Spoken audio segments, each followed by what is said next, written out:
हम चर्चा करने वाले हैं संज्ञा के ऊपर।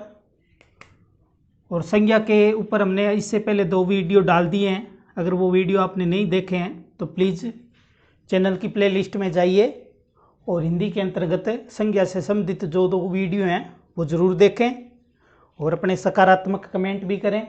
अगर वो वीडियो आप देखने के बाद इस वीडियो को देखते हो तो आपको संज्ञा अच्छे से समझ में आएगी। और पिछले वाले वीडियो में हमने बात की थी भाववाचक संज्ञा की, तो भाववाचक संज्ञा के ऊपर ही अपने चर्चा कर रहे हैं। भाववाचक संज्ञा और भाववाचक संज्ञा के अंतर्गत हमने महत्वपूर्ण 2 नियम पढ़ चुके हैं अपने, ठीक है। जिसके अंतर्गत एक हमने पढ़ा था कि जातिवाचक संज्ञा से भाववाचक संज्ञा किस तरह बनती है। पहला हमने क्या पढ़ा था, जातिवाचक संज्ञा से भाववाचक संज्ञा, और दूसरा हमने पढ़ा था, ठीक है, दूसरा हमने क्या पढ़ा था, सर्वनाम शब्द से जातिवाचक संज्ञा, सर्वनाम शब्द से भाववाचक संज्ञा। तो ये दोनों चीज़ें अपने पीछे वाले वीडियो में पढ़ चुके हैं। आज जो हम चर्चा करेंगे, ठीक है, वो उसका तीसरा नियम है महत्वपूर्ण, जिसके अंतर्गत हम पढ़ेंगे कि क्रिया से भाववाचक संज्ञा, भाववाचक संज्ञा, ये अपने आज पढ़ने वाले हैं। तो क्रिया का मतलब होता है भी जो कुछ आप करते हो, ठीक है ना, किसी कार्य का होना या करना या ऐसा कोई भाव प्रगट हो तो वो क्रिया कहलाती है। जैसे खेलना, रोना, हंसना, खाना पीना, ठीक है ना, ये सारी क्या है, क्रियाएं हैं। तो क्रियाएं शब्द क्या होती है, उसमें कुछ थोड़ा बहुत विकार उत्पन्न होके फिर वो एक तरह से भाववाचक संज्ञा के रूप में वाक्य के अंदर प्रतिस्थापित होती है। तो इससे जुड़े हुए पेपर में कई बार प्रश्न पूछ लिए जाते हैं। जैसे अपने उदाहरण देते हैं, घबराना। घबराना अपने आप में एक क्रिया है। घबराना अपने आप में क्या है, एक क्रिया है, लेकिन ये भाववाचक संज्ञा में भी परिवर्तित हो जाती है। तो जैसे इसका एक शब्द बन गया घबराहट है, तो घबराहट शब्द अपने आप में क्या है, भाववाचक संज्ञा है। क्या है, भाववाचक संज्ञा है। तो घबराना अपने आप में क्रिया है और घबराना क्रिया से क्या बन गया, घबराहट। घबराहट क्या होगी, एक तरह से भाववाचक संज्ञा होगी। इसी तरह से एक क्रिया है मारना, ठीक है ना, मारना एक क्रिया है, लेकिन मार अपने आप में क्या है, एक भाववाचक संज्ञा है। क्या है, भाववाचक संज्ञा। इसी तरह भूलना एक क्रिया है और भूल अपने आप में क्या है, एक भाववाचक संज्ञा है। तो इसी तरह जीतना है, खेलना है, ठीक है, खेलना है, और खेल क्या है, अपने आप में एक भाववाचक संज्ञा है। तो ध्यान रखना, क्रिया से भी भाववाचक संज्ञा का निर्माण होता है। यानी कि क्रिया जो शब्द है उसके अंदर थोड़ा सा विकार उत्पन्न होगा और विकार उत्पन्न होने के बाद वो एक भाववाचक संज्ञा के रूप में वाक्य के अंदर प्रयुक्त होती है। तो जैसे घबराना है वो घबराहट बन गया, मारना है वो मार बन गया, भूलना है वो भूल बन गया, खेलना है वो खेल बन गया। तो इस तरह है वो सारे के सारे क्या है, ये भाववाचक संज्ञा के उदाहरण है। और ये जो है ये अपने आप में एक क्या है, क्रिया है।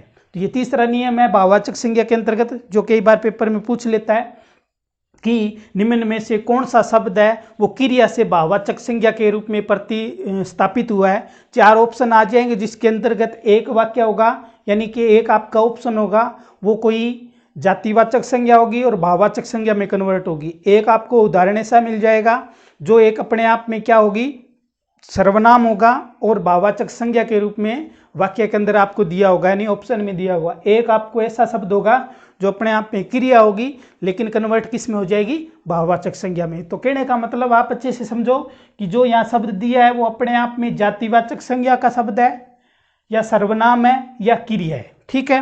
तो इसके बाद एक चीज और आती है इसके अंतर्गत, चौथा जो अपने इसमें पढ़ते हैं वो क्या पढ़ते हैं कि कुछ अवयव होते हैं। अवयव, तो अवयव जो शब्द होते हैं, ठीक है, तो अवयव से शब्द से भी क्या होती है, भाववाचक संज्ञा का निर्माण होता है।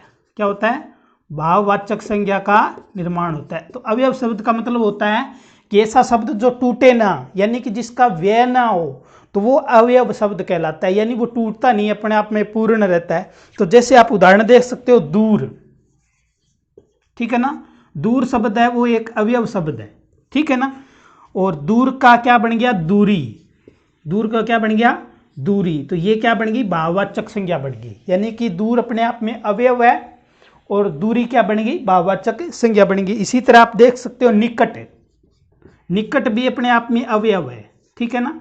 और निकट शब्द है वो अपने आप में अवयव है, और निकट से निकटता बना, ठीक है ना, निकटता बना, तो ये एक भाव उत्पन्न हो गया। तो कहने का मतलब यहाँ क्या होगी, भाववाचक संज्ञा होगी। इसी तरह से व्यवहार है, व्यवहार शब्द है, व्यवहार, ये अपने आप में अवयव है, ठीक है ना। और व्यवहारिक शब्द होता है, व्यवहारिक, ये अपने आप में क्या है, भाववाचक संज्ञा का उदाहरण है। तो अवयव शब्दों से भी क्या होता है, भाववाचक संज्ञा का निर्माण होता है। तो आपको ये ध्यान रखना है, जैसे एक शब्द है शीघ्र, शीघ्र अपने आप में अवयव है, और शीघ्रता जो शब्द है वो एक तरह से भाववाचक संज्ञा में कन्वर्ट हो गया। तो कुछ शब्द ऐसे होते हैं जो अवयव होते हैं और उसमें थोड़ा सा विकार उत्पन्न होकर वो भाववाचक संज्ञा का रूप ले लेते हैं। अब इसके बाद महत्वपूर्ण चर्चा कर लेते हैं कि संज्ञा के हमने 3 भेद पढ़े थे, ठीक है ना, व्यक्तिवाचक संज्ञा, भाववाचक संज्ञा और जातिवाचक संज्ञा, तीनों पे हमने चर्चा कर ली है। इसके अलावा कुछ जो मतलब संज्ञा के ऐसे रूप हैं जो अपने प्रयोग में लेते हैं, तो उस पे कंपटीशन में पेपर में प्रश्न पूछे जाते हैं, तो उसका थोड़ा सा ध्यान देना, ठीक है, क्योंकि यहाँ से पेपर में सबसे ज़्यादा प्रश्न पूछे जाते हैं। तो संज्ञा के विशेष प्रयोग, संज्ञा के विशेष प्रयोग। यदि आपको हमारा वीडियो पसंद आ रहा है तो वीडियो को लाइक ज़रूर करें, और अगर आपने चैनल को सब्सक्राइब नहीं कर रखा है तो प्लीज़ चैनल को सब्सक्राइब भी कर लें। संज्ञा के विशेष प्रयोग का मतलब है कि कुछ शब्द ऐसे होते हैं जो शब्द अपने आप में एक विशेष समूह का होता है लेकिन उपयोग में अलग तरीके से आता है, ठीक है ना। यानी कि कुछ शब्द आपको ऐसे मिलेंगे जो शब्द तो जातिवाचक होंगे, ठीक है ना, शब्द क्या होंगे, जातिवाचक, देखने की प्रकृति है उनकी वो जातिवाचक होगी, लेकिन प्रयोग किए जाएंगे व्यक्तिवाचक के रूप में। क्या किए जाएंगे, व्यक्तिवाचक के रूप में। कुछ शब्द आपको ऐसे मिलेंगे जो देखने में आपको लगेंगे कि व्यक्तिवाचक संज्ञा के हैं, लेकिन प्रयोग किस तरह किए जाएंगे, जातिवाचक की तरह, ठीक है। और कुछ शब्द आपको ऐसे दिखेंगे जो देखने में भाववाचक होंगे, ठीक है ना, भाववाचक होंगे और प्रयोग किए जाएंगे जातिवाचक के रूप में। तो यहाँ से पेपर में प्रश्न पूछे जाते हैं। कंपटीशन लेवल का जो पोर्शन है वो यही है, इसलिए आप इसको थोड़ा सा ध्यान से देखना ताकि आपका ये सारा टॉपिक है वो क्लियर हो जाए। तो पहले अपने बात कर लेते हैं कि व्यक्तिवाचक से जातिवाचक किस तरह बनता है। व्यक्तिवाचक शब्द, व्यक्तिवाचक से जातिवाचक, जातिवाचक कहने का मतलब शब्द आपको व्यक्तिवाचक नजर आएगा, लेकिन वो वाक्य में जब प्रयोग किया जाएगा तो वहां संज्ञा जो होगी वो क्या होगी, जातिवाचक होगी। तो अच्छे से आपको समझ में आएगा तब जब अपने भी इसका उदाहरण देखेंगे। तो इसका उदाहरण के रूप में अगर देखें तो इसका पहला उदाहरण देखिए, जैसे उदाहरण है कि आप देश में अनेक जयचंद पैदा हो गए हैं, ठीक है ना। आज देश में अनेक जयचंद पैदा हो गए हैं। ये जयचंद शब्द है, ठीक है ना, इसको अंडरलाइन कर दिया और आप में पेपर में पूछ लिया कि बताइए कौन सी संज्ञा है। अब आप सोच रहे हो कि जयचंद किसी व्यक्ति का नाम है, और अपने यही पढ़ा है पीछे कि किसी व्यक्ति का या किसी वस्तु का नाम है तो वह व्यक्तिवाचक संज्ञा होती है, ये पढ़ा कि नहीं पढ़ा। तो इसका मतलब ये अपने आप में व्यक्तिवाचक वर्ड है, लेकिन वाक्य में प्रयोग हुआ है वो एक जातिवाचक के रूप में हुआ है। क्यों हुआ है, क्योंकि यहाँ जयचंद का मतलब है देशद्रोहियों से। क्या है, देशद्रोहियों से। तो इसका इस्तेमाल जो वाक्य में किया गया है वो एक देशद्रोहियों के रूप में इंगित किया गया है, इसलिए ये शब्द अपने आप में व्यक्तिवाचक की तरह न इस्तेमाल होकर किस रूप में इस्तेमाल हुआ है, जातिवाचक के रूप में हुआ है। तो ध्यान रखना, जब ऐसे शब्द आए जो व्यक्तिवाचक नजर आते हैं और लेकिन यूज वाक्य में होते हैं जातिवाचक की तरह, तो वहां जो संज्ञा होती है वो जातिवाचक संज्ञा होती है। एक उदाहरण और देखिए, आप कलयुग के करण हैं, आप कलयुग के करण हैं। अब यहां देखिए, यह करण शब्द है वो किसी व्यक्ति का नाम है, तो इसका मतलब व्यक्तिवाचक संज्ञा होनी थी, लेकिन व्यक्तिवाचक संज्ञा नहीं है, क्योंकि यहाँ करण शब्द है वो एक विशेष लोगों के लिए है, यानी ऐसे लोग जो दानशील लोग हैं उनके लिए करण शब्द इस्तेमाल हुआ है। तो इसलिए अपने आप में क्या हो गया, करण शब्द है वो व्यक्तिवाचक होते हुए भी इस्तेमाल किस रूप में हुआ है, जातिवाचक में हुआ है। क्योंकि जातिवाचक की यही विशेषता थी कि जातिवाचक जो है एक समूह को इंगित करता है, यानी एक जाति विशेष को इंगित करता है, इसलिए वहां जातिवाचक संज्ञा होती है। तो यानी कि करण का मतलब, करण अपने आप में दानवीर था, तो दानवीर लोगों की एक ग्रुप बन गया, दानवीर लोगों के लिए यहाँ करण शब्द इस्तेमाल हुआ है, ठीक है ना। तो इसलिए क्या है कि यहाँ क्या है, एक तरह से जातिवाचक संज्ञा है। इसके बाद आप एक उदाहरण और देखो, आप तो पूरे ही भविष्य निकले। अब यहां भविष्य शब्द है, ये अपने आप में क्या है, एक व्यक्तिवाचक संज्ञा है, लेकिन यहाँ यूज किस रूप में हुआ है, जातिवाचक के रूप में, क्योंकि भविष्य को यहाँ एक तरह से मतलब फॉर एग्जाम्पल के रूप में, या यूं कहें कि इसको एक यहाँ आदर्श के रूप में प्रस्तुत किया गया है। तो यह व्यक्तिवाचक संज्ञा न होकर क्या है, जातिवाचक संज्ञा, क्योंकि ये शब्द है वो एक विशेष वर्ग को इंगित कर रहा है, ठीक है। तो ध्यान रखना, व्यक्तिवाचक संज्ञा से जातिवाचक संज्ञा में कन्वर्टिंग कब होती है, जब कोई व्यक्तिवाचक वर्ड या किसी व्यक्ति का नाम या किसी वस्तु का नाम किसी समूह को प्रतीत करने के लिए या किसी विशेष वर्ग को मतलब प्रतिस्थापित करने के लिए, इंगित करने के लिए इस्तेमाल किया जाता है, वहां वो वर्ड जातिवाचक के रूप में प्रयोग किया जाता है। आशा करता हूं आपको ये समझ में आ गया होगा।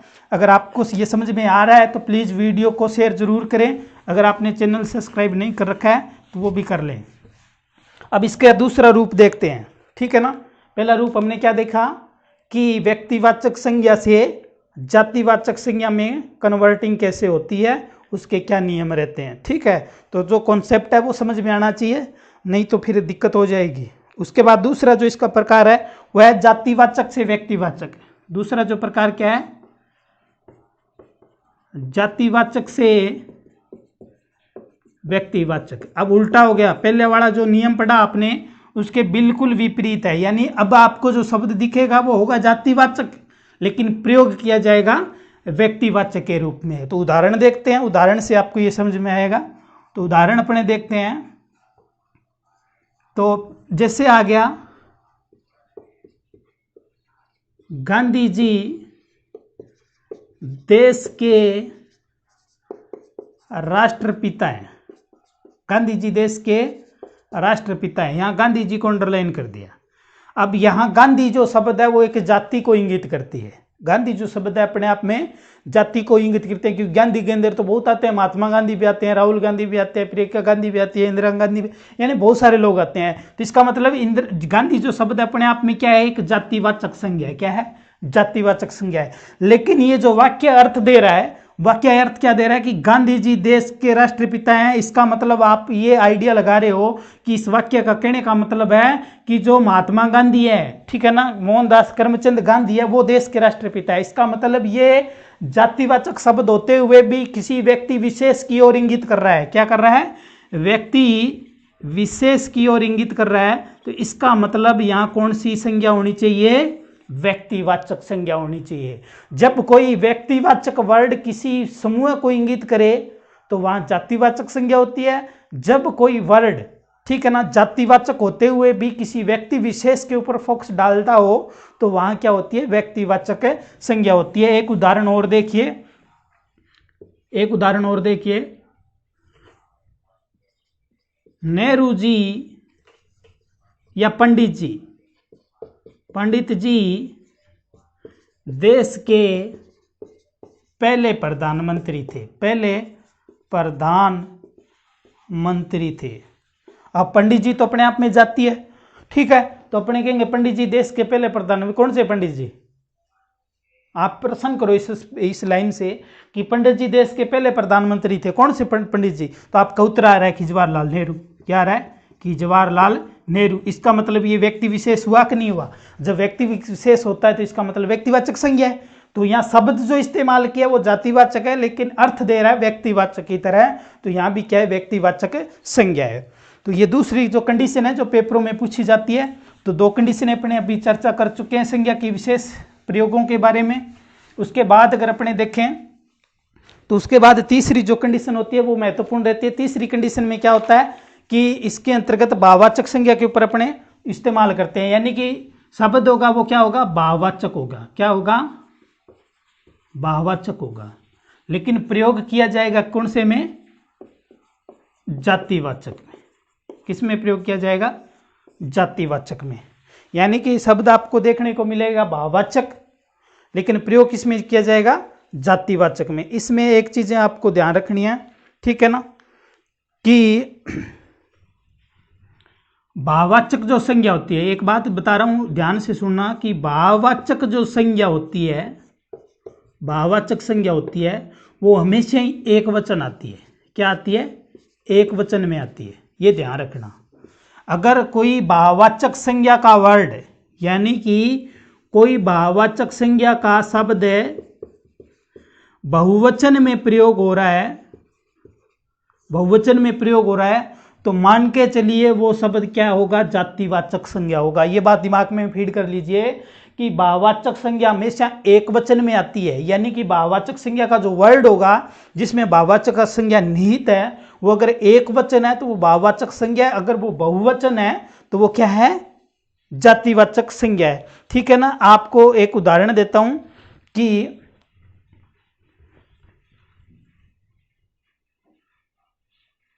मान लो कि रमेश बहुत अच्छा कार्य कर रहा है, या अच्छा शब्द है, ठीक है ना, ये अपने आप में एक वचन है, ठीक है ना। और अच्छाइयाँ शब्द आ जाता, अच्छाइयाँ, तो इसका मतलब अच्छा और अच्छाइयाँ बहुवचन हो गया कि नहीं हुआ, तो बहुवचन होते ही क्या हो जाएगी, जातिवाचक संज्ञा हो जाएगी, ठीक है ना। जैसे एक उदाहरण और देते हैं इसके अंतर्गत। जैसे उदाहरण है कि छात्रों को लिखावट पर ध्यान देना चाहिए, यहां छात्र मान लो, छात्र। अब यही वाक्य इस तरह आ गया कि छात्रों को लिखावटों पर ध्यान देना चाहिए। यहां अंतर आ गया, देखो यहां लिखावट शब्द है, ठीक है ना, ये भाववाचक शब्द है। क्या है, भाववाचक शब्द है, लेकिन एक वचन में आया है, ठीक है ना, ये एक वचन में आया तो क्या है, ये भाववाचक संज्ञा। और यही शब्द है लिखावटों, ये क्या आ गया, बहुवचन में, तो ये क्या हो जाएगी, जातिवाचक संज्ञा हो जाएगी। ध्यान रखना, भाववाचक संज्ञा तभी होगी जब वो शब्द एक वचन में होगा। अगर शब्द बहुवचन में होगा तो निश्चित रूप से मानिए कि वो क्या होगी, जातिवाचक संज्ञा होगी। ये अपने दिमाग में बात फीड कर लेना, क्योंकि यहाँ से पेपर में प्रश्न पूछा जाता है। अक्सर प्रश्न संज्ञा में जो प्रश्न आते हैं, लास्ट वाले जो पिछले अपने 10 मिनट जो पढ़े हैं, इन्हीं 10 मिनटों में ही आपका एग्जाम का प्रश्न छुपा हुआ है, तो इसको अच्छे से समझ लेना। तो अब अपने जितनी तीनों जो संज्ञाएं पढ़ी उसको और क्लियर करने के लिए एक उदाहरण देते हैं, ठीक है, जिससे अपने को थोड़ा सा समझ में आए कि हमने क्या क्या पढ़ा। जैसे उदाहरण है, ठीक है ना, एक उदाहरण लेते हैं जिसमें अपने इन चीज़ों को ढूंढेंगे कि किसके अंतर्गत क्या है। जैसे प्रमोद, ठीक है ना, प्रमोद अपनी कक्षा में पिछले साल अच्छा प्रदर्शन किया,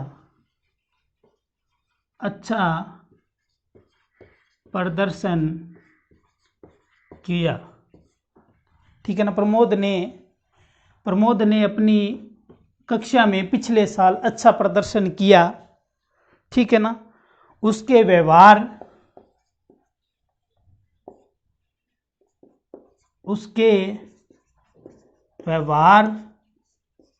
में वीरता, ठीक है ना, उसके व्यवहार में वीरता और उदारता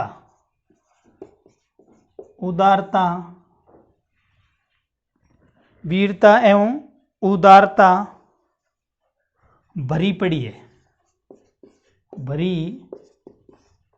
है, ठीक है। छात्रों को, ठीक है ना, और इस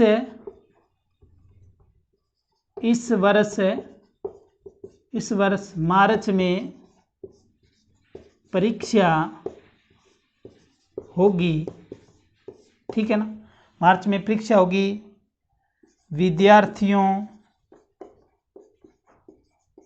विद्यार्थियों को लिखावटों पर ध्यान देना चाहिए, ठीक है। गांधी जी पर निबंध महत्वपूर्ण होगा। ये एक मतलब अपने पेरा बनाया, इसके अंतर्गत अपने पढ़ने वाले हैं, ठीक है ना। एक ये शब्द देखिए, ठीक है, प्रमोद। उसके बाद एक कक्षा देखिए, ठीक है। उसके बाद ये अच्छा देखिए, ठीक है। व्यवहार देखिए, ठीक है। और उसके बाद में ये उदारता देखिए, वीरता देखिए, परीक्षा है, मार्च है, ठीक है ना, लिखावटों हैं और गांधी जी है। ये शब्द जो सारे के सारे जो है एक विद्यार्थी है, यहाँ संज्ञा इस्तेमाल की गई है। तो अपने देखते हैं कि जो पढ़ा है उसके अंतर्गत अपने को समझ में आया है कि नहीं आया। तो पहला अपने देखते हैं कि प्रमोद, ठीक है ना। पहला शब्द कौन सा है? प्रमोद। तो प्रमोद अपने आप में क्या है? व्यक्तिवाचक संज्ञा। क्या है? व्यक्तिवाचक संज्ञा। क्यों? क्योंकि ये किसी व्यक्ति का नाम है, ठीक है। उसके बाद कक्षा। कक्षा अपने आप में एक समूह होता है। क्या होता है? समूह होता है। इसका मतलब ये एक वर्ग का नाम है, इसलिए ये क्या है? जातिवाचक संज्ञा। क्या है? जातिवाचक संज्ञा। उसके बाद अच्छा। अच्छा अपने आप में एक भाव है, इसका मतलब ये क्या है? भाववाचक संज्ञा है। क्या है? भाववाचक संज्ञा है। उसके बाद व्यवहार। व्यवहार अपने आप में अवयव है। क्या है? अवयव है। अगर ये व्यवहार से व्यवहारिक हो जाता तो भाववाचक संज्ञा हो जाती, तो व्यवहार में कोई संज्ञा नहीं है। अगर ये व्यवहार व्यवहारिक हो जाता, ठीक है ना, कन्वर्ट होके, तो यहाँ जरूर आपकी जो है भाववाचक संज्ञा होती, लेकिन अभी ये अपने आप में क्या? अवयव है। उसके बाद है वीरता। वीरता में वीर शब्द है वो तो जातिवाचक है, लेकिन वीरता अपने आप में भाव आ गया, इसका मतलब यहाँ क्या है? भाववाचक संज्ञा है, ठीक है ना। इसी तरह उदारता। उदारता में उदार शब्द जातिवाचक संज्ञा है, लेकिन उदारता शब्द है वो भाववाचक है, क्योंकि यहाँ जातिवाचक से वो भाववाचक में कन्वर्ट हो गई है, ठीक है। इसी तरह से मार्च, ठीक है ना। मैंने पीछे वीडियो देखना, उसके अंदर लिखाया था कि महीनों के नाम होते हैं वो हमेशा व्यक्तिवाचक संज्ञा होती है। तो यहाँ मार्च है, मार्च अपने आप में महीने का नाम है, इसका मतलब ये क्या है? व्यक्तिवाचक संज्ञा है। परीक्षा। परीक्षा एक तरह से समूह है, इसका मतलब ये जातिवाचक संज्ञा है। क्या है? जातिवाचक संज्ञा है। विद्यार्थियों, ये भी एक तरह से संख्या है, ठीक है ना। तो ये भी क्या है? जातिवाचक संज्ञा है। उसके बाद लिखावटों। अभी जो मैंने पीछे बताया था, ठीक है। लिखावट अपने आप में भाव है, लेकिन भाव जब बहुवचन में आता है तो हमेशा जातिवाचक होता है, तो यहाँ क्या है? जातिवाचक संज्ञा। इसी तरह गांधी जी, ठीक है ना। गांधी जी अपने आप में तो एक जाति है, लेकिन यहाँ सिर्फ और सिर्फ महात्मा गांधी की बात हो रही है, इसका मतलब ये क्या है? व्यक्तिवाचक संज्ञा। व्यक्तिवाचक संज्ञा। तो आशा करता हूँ कि आपको पूरी संज्ञा समझ में आई होगी। तीनों के तीनों वीडियो एक बार जरूर देखना, ठीक है ना। तीनों वीडियो पूरी तरह से अच्छे से देखो, फ्यूज कर करके उनको जो चीज़ समझ में नहीं आ रही है उसको अच्छे से नोट करो, ठीक है। उसके बाद आप इस संज्ञा से जुड़े हुए जो अब तक एग्जाम में प्रश्न पूछे गए उन प्रश्नों पर जाइए और अपना एनालिसिस कीजिए कि इस वीडियो से आपको क्या कुछ सीखने को मिला है, क्या एग्जाम की दृष्टि से मैंने कुछ समझाने की कोशिश की है। यदि की है, आपको ये चीज़ें पसंद आई है तो वीडियो को शेयर करना, चैनल को लाइक और आप सब्सक्राइब जरूर करना, ठीक है। धन्यवाद।